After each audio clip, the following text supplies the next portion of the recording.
Sin la cruz de Cristo no habría esperanza de salvación. Jesús, el Mesías, el Santo de los Santos, se dispuso a cumplir el plan de nuestro Padre Celestial. Jesucristo soportó la cruz sin hacer caso de lo vergonzoso de esa muerte, porque sabía que después del sufrimiento tendría el gozo y la alegría de presentar al Padre una iglesia comprada con el precio más alto, el precio de su sangre preciosa. Pero ¿cómo llevó Jesús su cruz? Lo hizo con entrega, con convicción de que era la misión encomendada por el Padre. Pero sobre todo, llevó su cruz como el acto de amor más grande de parte de Dios para la humanidad.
Jesús siempre estuvo consciente de su cruz.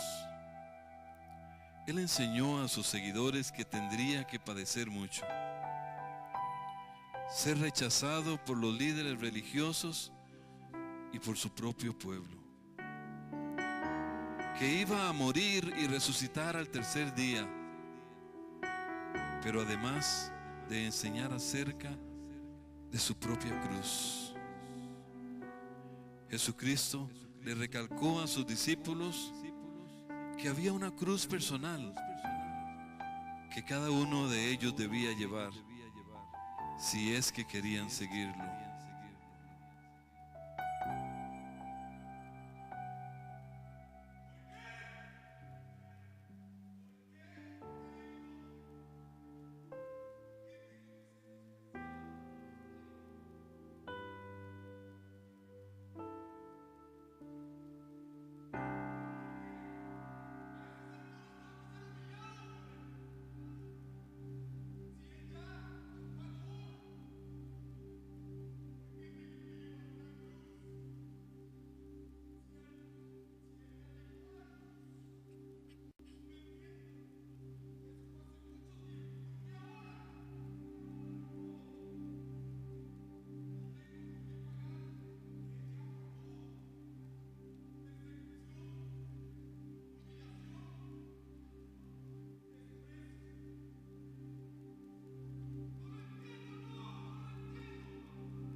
Hay diferencia entre la cruz de Cristo y la cruz personal de cada creyente.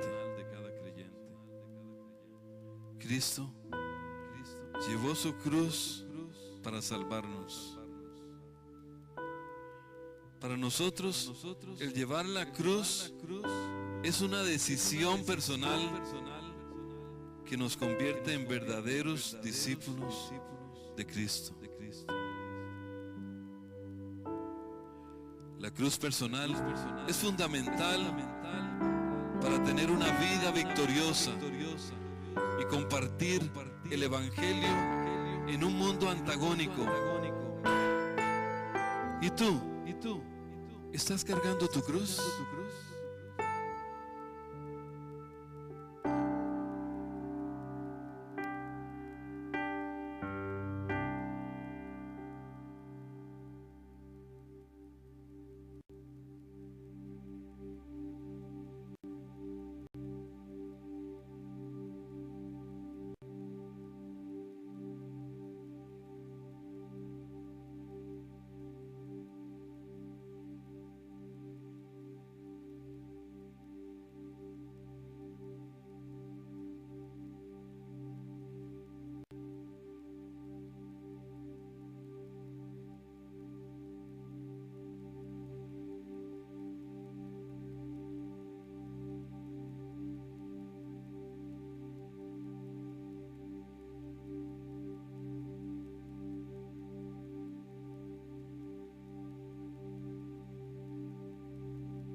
Sí, sí, uno, dos.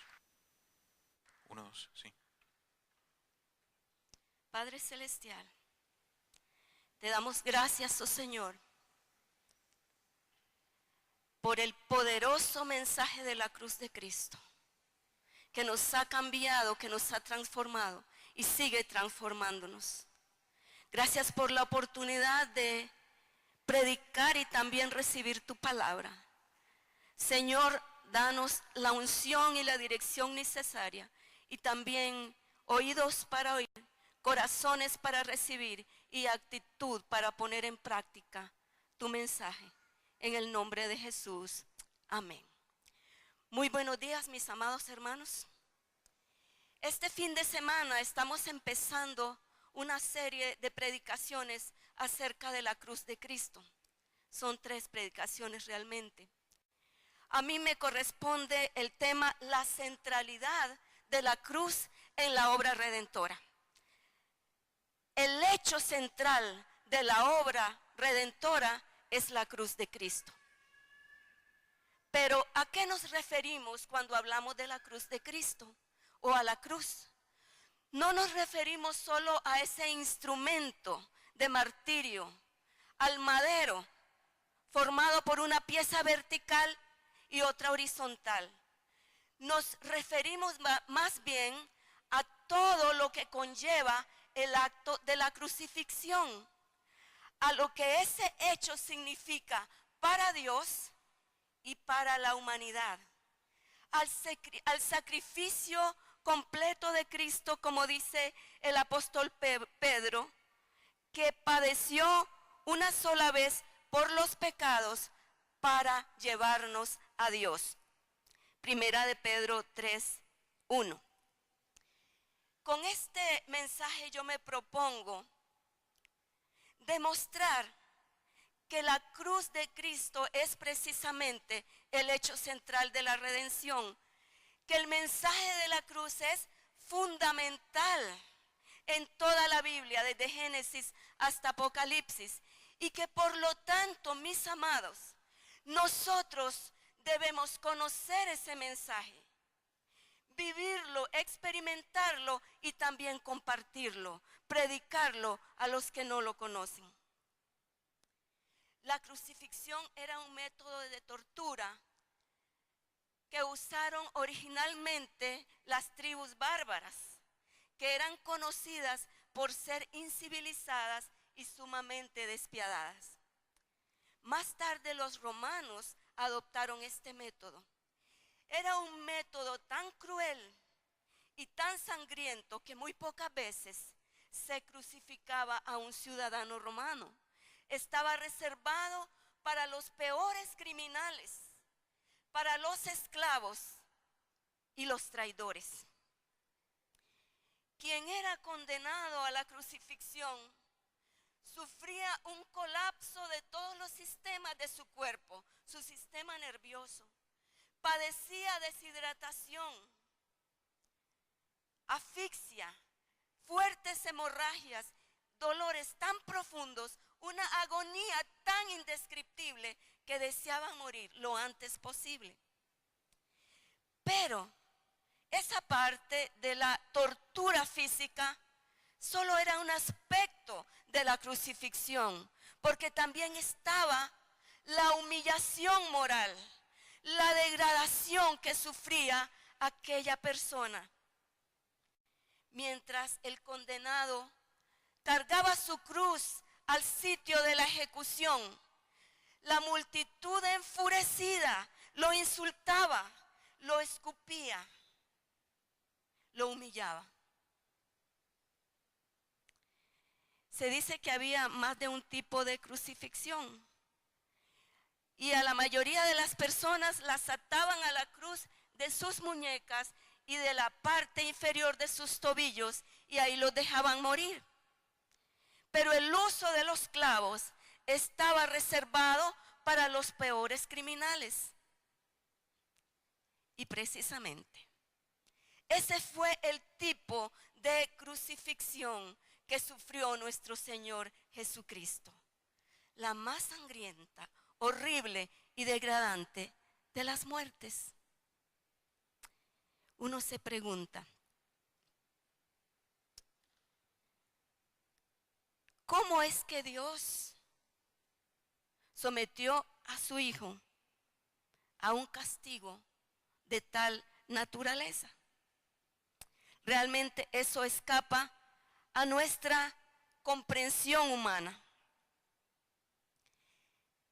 ¿Qué significa la cruz para Dios? ¿Qué significado tiene para Él? ¿O desde qué perspectiva más bien veía Dios la crucifixión?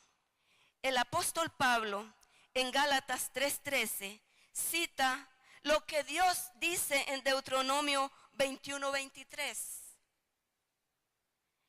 Dios dice: maldito todo aquel que es colgado en un madero.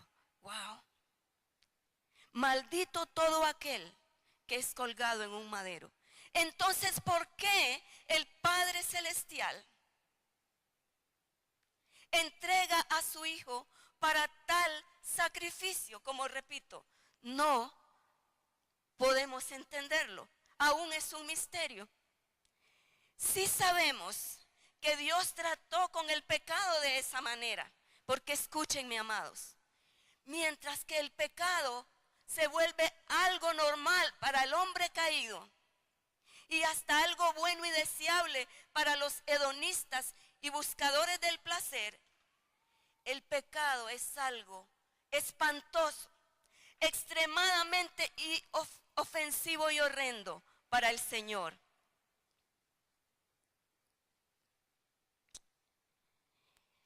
El pecado, por tanto, debe ser condenado con la muerte, como lo dice el apóstol Pablo.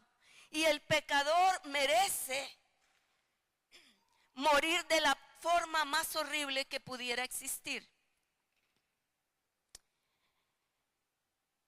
La crucifixión de Jesucristo significa lo siguiente para el Señor. Jesús lo dice en Juan 12:31. Significa que el juicio de este mundo, de este sistema corrupto y maligno, y de su príncipe Satanás que lo gobierna, ha llegado. Que Satanás es derrotado, aleluya. Un aplauso al Señor.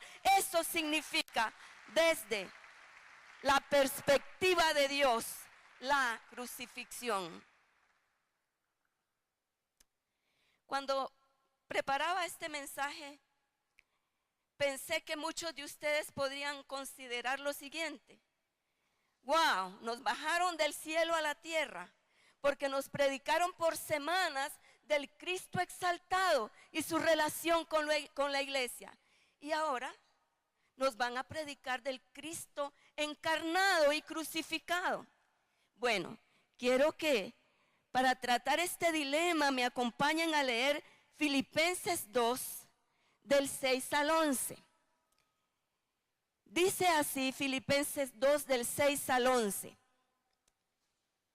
Por favor, leámoslos al unísono. Primero vamos a leer del 6 al 8. 1, 2, 3.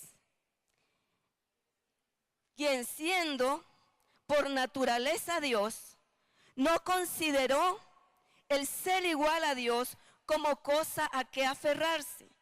Por el contrario, se rebajó voluntariamente, tomando la naturaleza de siervo, haciéndose semejante a los seres humanos.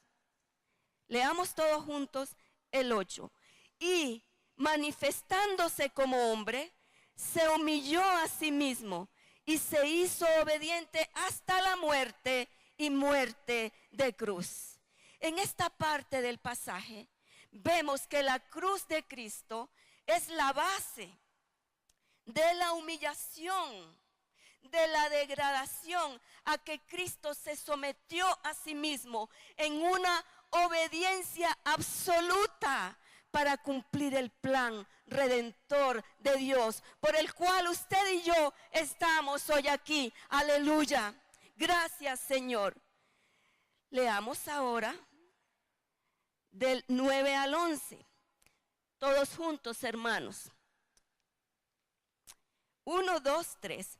Por eso Dios lo exaltó hasta lo sumo y le otorgó el nombre que está sobre todo nombre, para que en el nombre de Jesús se doble toda rodilla en el cielo y en la tierra y debajo de la tierra, y toda lengua confiese que Jesucristo es el Señor, para la gloria de Dios Padre. Aleluya.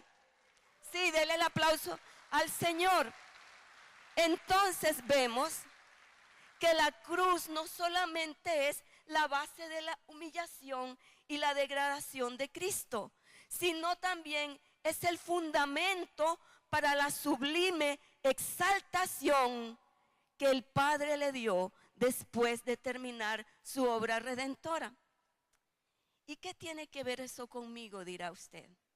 Bueno, amados hermanos, porque nosotros a veces queremos la corona sin la cruz. Somos como un atleta que quiere recibir el trofeo sin haber terminado la carrera. A veces nos comportamos como personas o como ejércitos que quieren ganar la victoria sin haber peleado las batallas o recibir el galardón sin haber pagado el precio. A continuación, voy a desarrollar dos contenidos.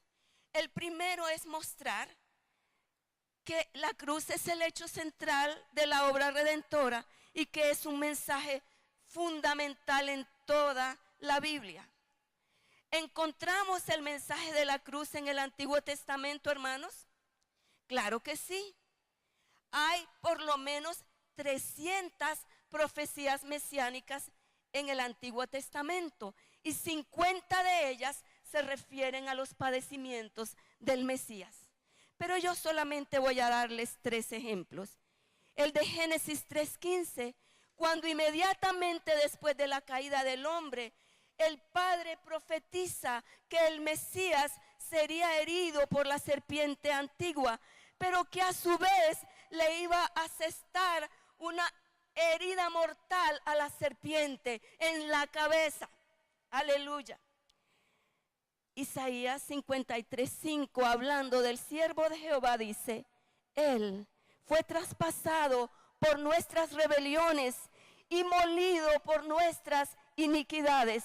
Sobre él recayó el castigo de nuestra paz, esa que usted y yo disfrutamos. Y gracias a sus heridas fuimos sanados. Y Zacarías 1:3-6 dice una referencia acerca de Jesús cuando asciende a los cielos después de terminar su obra. Y le preguntan en el cielo, probablemente los seres celestiales: ¿qué son esas heridas que tienes en tus manos? Y él responde: con ellas fui herido en la casa de mis amigos, mi propio pueblo que vine a rescatar. Quiero moverme entonces al Nuevo Testamento para mostrar cómo el mensaje de la cruz es central y es fundamental. Y por supuesto tenemos que empezar con la persona de Jesucristo, el autor y consumador de nuestra fe. ¿Qué lugar ocupaba la cruz en la mente de Cristo? Un lugar central.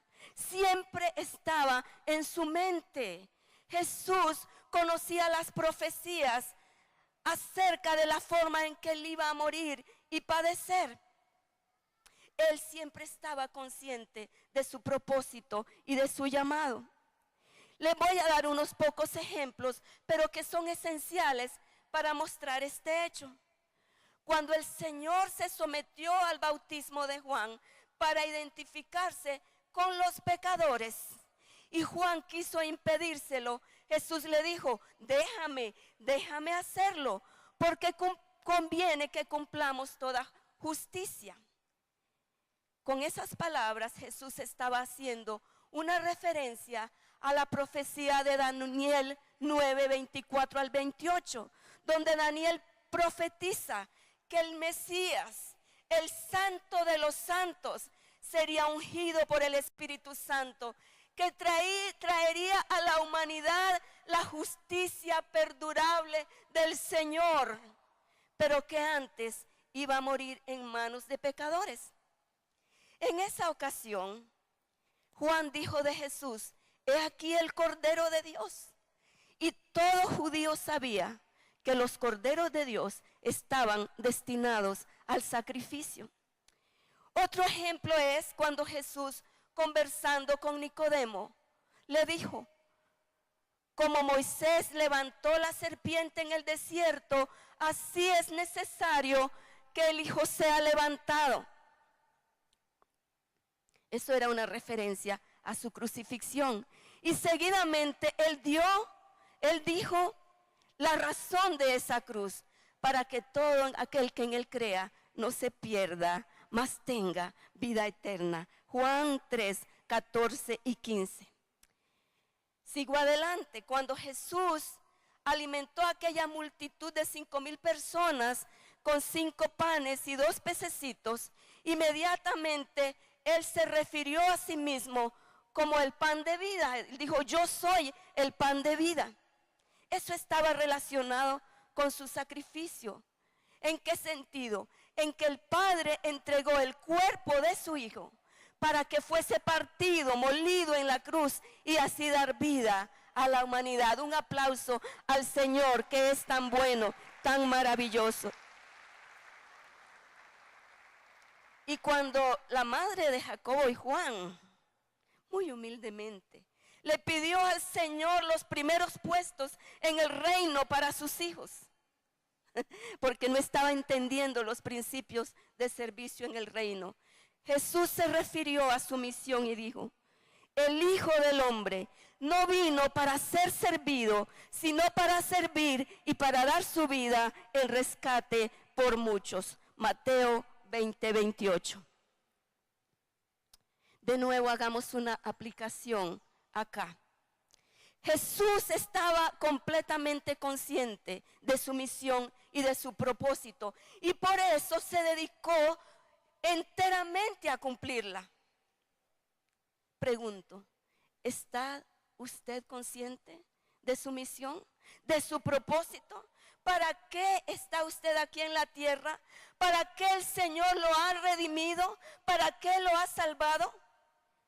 Si usted no lo está, no podrá entregarse a ese propósito y a esa misión. Y yo le invito a que busque con la ayuda del Espíritu Santo entender el propósito y la misión del Señor para su vida. Sigo adelante. Recuerden que estamos hablando de cómo el mensaje de la cruz es fundamental en la palabra de Dios. Es interesante que los autores del Antiguo Testamento le dieron mucha importancia a la vida de sus héroes, pero casi ninguna importancia a su muerte. En cambio, los evangelistas sinópticos, Mateo, Marcos, Lucas y Juan, dedican una cuarta parte de su contenido a los acontecimientos relacionados con el sufrimiento del Señor. Y Juan dedica aún más la tercera parte de su evangelio. De nuevo se sigue mostrando la centralidad del mensaje de la cruz. ¿Y qué acerca del apóstol Pablo? El apóstol Pablo le dio un lugar preeminente a la cruz de Cristo en sus predicaciones, en sus alabanzas y en la teología de la salvación, en la doctrina de la salvación. Dicen algunos comentaristas que se cree que el único lugar donde Pablo no le dio esa centralidad a la cruz fue en Atenas, cuando él le predicó a una multitud de intelectuales. Interesantemente, allí no hubo fruto de la predicación. Entonces Pablo tomó una decisión radical, que nunca más le quitaría la centralidad a la cruz de Cristo en su predicación. En 2 de Corintios 2, 1, 2, él dice, yo mismo, hermanos, cuando fui a anunciarles el evangelio de Dios, no lo hice con gran elocuencia y sabiduría. Me propuse más bien, estando entre ustedes, no saber cosa alguna, sino a Jesucristo y a este crucificado. Igualmente, en todas sus cartas encontramos los elementos de la cruz. En Efesios 1:7 él dice, alabemos al Dios y Padre de nuestro Señor Jesucristo, que nos ha dado la libertad a través de la sangre de su amado Hijo. En Colosenses, Pablo hace como un resumen, una doxología de las hazañas de la cruz de Cristo. dice que a través de ella, que la cruz de Cristo reconcilió con el Padre todas las cosas, haciendo la paz mediante esa sangre derramada ahí. Colosenses 1:20, que Cristo nos ha reconciliado en su cuerpo de carne por medio de la muerte, para presentarnos santos y sin manchas delante de Él. Colosenses 1:21-22, que Él anuló la deuda que nos era contraria, clavándola en la cruz, y que Cristo desarmó, esa palabra me gusta, la disfruté, desarmó literalmente a los poderes y las potestades del infierno y los humilló, exhibiéndolos en su desfile triunfal. Un aplauso al Señor. Eso son las hazañas de la cruz de Cristo. Aleluya. Gracias, Señor. Este detalle es muy interesante. El apóstol Pablo considera que las herejías nacen precisamente de los que se apartan del mensaje de la cruz. Entonces, los herejes y los hedonistas que aman el placer son enemigos de la cruz de Cristo. Por favor, síganme en la lectura de Filipenses 3, 18 y 19. Dice así: como les he dicho a menudo, y ahora lo repito hasta con lágrimas, muchos se comportan como enemigos de la cruz de Cristo. Oiga lo que dice: su destino es la destrucción, adoran al Dios de sus propios deseos. Wow. Y se enorgullecen de lo que es vergonzoso, solo piensan en lo terrenal. La traducción lenguaje actual dice: hay muchos que viven, oiga, hay muchos que viven como si la muerte de Cristo en la cruz no sirviera de nada. Que Dios nos guarde de tener esa actitud. Que Dios nos guarde, amados hermanos. ¿Qué acerca de los otros apóstoles? El apóstol Pedro igualmente le dio un lugar central a la cruz de Cristo cuando predicó sus sermones en los Hechos. Y Él es el que nos dice que fuimos rescatados de nuestra manera de vivir, heredada de nuestros padres, no con cosas corruptibles como el oro ni la plata, sino con la sangre preciosa de nuestro Señor Jesucristo. Primera de Pedro 18, 19. El apóstol Juan también nos dice en sus cartas, Primera de Juan 1:7, que es la sangre de Jesucristo y solo su sangre la que nos limpia de todo pecado. Y en Primera de Juan 2:2, Él dice que Él es el sacrificio por el perdón de nuestros pecados, y no solo de los nuestros, sino de todo el mundo. En Hebreos igualmente, la muerte de Cristo tiene un lugar preeminente y fundamental, y dice que Cristo murió por todos. Lo presenta como el sumo sacerdote que, padeciendo una vez y para siempre, compró nuestra libertad y nos liberó del yugo de aquel que tenía el imperio de la muerte. Aleluya. Igualmente en el Apocalipsis, es el Cordero inmolado, el que toma la autoridad de todo el universo, el que concluye los planes de Dios, consuma el propósito de Dios. Es a través de la sangre del Cordero que los redimidos somos victoriosos y vencemos al dragón, a la bestia, a la serpiente antigua. Es por la sangre del Cordero que podremos entrar con ropas blancas a su presencia. ¿Cuántos anhelan ese día? Gracias, Señor, por tu sangre preciosa. Con esto, hermanos, he tratado de mostrar cómo el mensaje de la cruz de Cristo, cómo el hecho de su cruz es central, es fundamental desde Génesis a Apocalipsis. Paso a mi segundo contenido, que fue representado aquí anteriormente, y es la cruz de Cristo y la cruz personal. Cristo nunca rehusó enseñar acerca de su cruz, aún en los momentos en que su popularidad llegaba a lo más alto. El Señor le habló a sus discípulos de que Él iba a padecer mucho. Él fue claro con eso. Pero después de hablar de su propia cruz, el Señor le enseñó a sus discípulos de una cruz personal. Y Él fue muy transparente al señalar la diferencia entre su cruz y la cruz de los discípulos.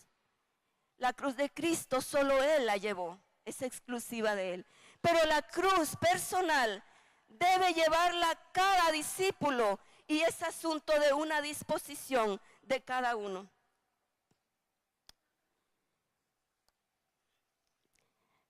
Tenemos pasajes claves cuando Jesús habla de su cruz, como Mateo 16:24. Entonces Jesús dijo a sus discípulos: si alguno quiere venir en pos de mí, niéguese a sí mismo y tome su cruz y sígame. Y Lucas añade un elemento que todavía es más punzante.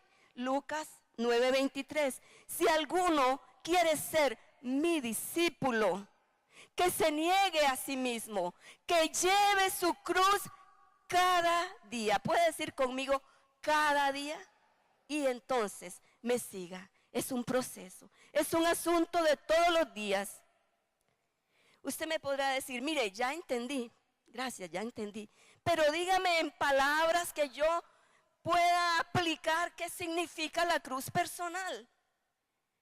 Tal vez no tengo las palabras, pero voy a aprovecharme de las del apóstol Pablo. Pablo dice en 1 Corintios 15:31, cada día muero. Cada día muero. Wow. Muero. ¿Qué significa? Muero a mis deseos, a mis apetitos carnales. Muero a mis motivaciones equivocadas. Muero a todas estas obras de mi naturaleza humana. Muero a mis propios planes. Muero a mi zona de confort. Cada día muero. Pablo describe la cruz personal como ser crucificado juntamente con Cristo, como en Gálatas 5:24. Los que pertenecen, subrayo, los que pertenecen a Cristo Jesús han clavado en la cruz las pasiones y los deseos de la naturaleza pecaminosa y los han crucificado allí. La cruz significa muerte, muerte, muerte de esos deseos. Y en Gálatas 2:20 él dice: he sido crucificado juntamente con Cristo y ya no vivo yo, sino que Cristo vive en mí. Quiero aclarar la diferencia entre la cruz de Cristo y la cruz personal de cada discípulo. Repito que la cruz de Cristo solo Él la llevó, es exclusiva de Él.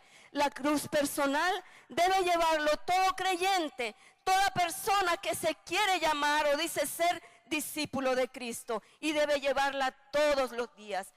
Solo la cruz de Cristo tiene poder redentor, la nuestra no, porque no somos salvos por obras. Pero es necesaria si queremos ser discípulos y tener una vida victoriosa y predicar a Cristo en un mundo antagónico. Y usted me va a decir: qué mal me la puso. Así es que, si no llevo la cruz, no puedo ser discípulo. Efectivamente. Aunque la cruz no tenga poder redentor, tengo que llevarla.